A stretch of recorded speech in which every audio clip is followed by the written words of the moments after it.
Bienvenue dans ce module dédié à l'esprit critique face à l'IA générative. Dans ce module, nous vous montrerons ce que ces outils ne sont pas et vous aiderons à mieux comprendre leurs capacités et leurs limites. Si nous voulons utiliser l'IAG intelligemment, nous devons avant tout maîtriser la recherche et la validation de l'information. Vous vous demandez peut-être pourquoi vérifier systématiquement ce que l'IAG produit, ou encore quelle posture adopter en tant qu'être humain responsable. C'est ce que nous allons explorer ensemble.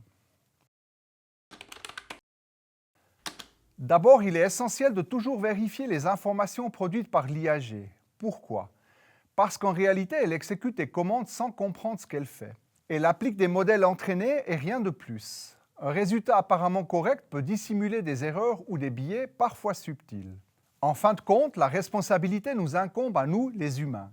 Si nous ne pouvons pas valider ce que l'IAG propose, il vaut mieux s'abstenir de l'utiliser.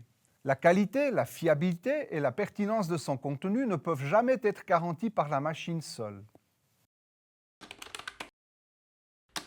Au-delà de la vérification, il faut exercer son esprit critique. Les réponses de l'IAG peuvent sembler impressionnantes, mais n'oublions pas qu'elle ne fait que manipuler des algorithmes sans aucune notion de vérité, de justice ou de morale. Un résultat peut être exact dans la forme, mais pas forcément pertinent au fond. Seul notre regard humain peut évaluer la justesse, l'adéquation ou la dimension éthique d'une proposition. En clair, l'IAG exécute et nous interprétons. Venons-en maintenant à la manière d'interagir avec l'IAG de façon constructive. Oui, elle peut générer des idées neuves et des contenus originaux, mais la vraie créativité, l'intention, l'orientation, la vision artistique ou pédagogique nous appartient. Pour travailler avec l'IAG, il faut prendre le rôle d'un pilote. On donne une direction, on ajuste, on oriente et on prend toujours la décision finale. L'IAG n'est qu'un outil supplémentaire pour étoffer notre pensée, pas un guide infaillible. Évoquons finalement la possibilité de collaborer avec l'IAG, notamment dans des contextes de travail de groupe. Lorsque nous l'utilisons à plusieurs, nous pouvons bénéficier de sa puissance de calcul et de proposition.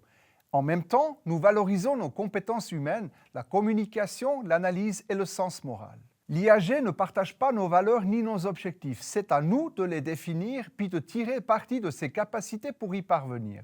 En somme, son rôle est complémentaire au nôtre, mais il ne le remplace pas. En conclusion, l'IAG est un outil puissant mais aveugle à nos valeurs. Elle obéit à des modèles sans conscience de ce qu'elle produit.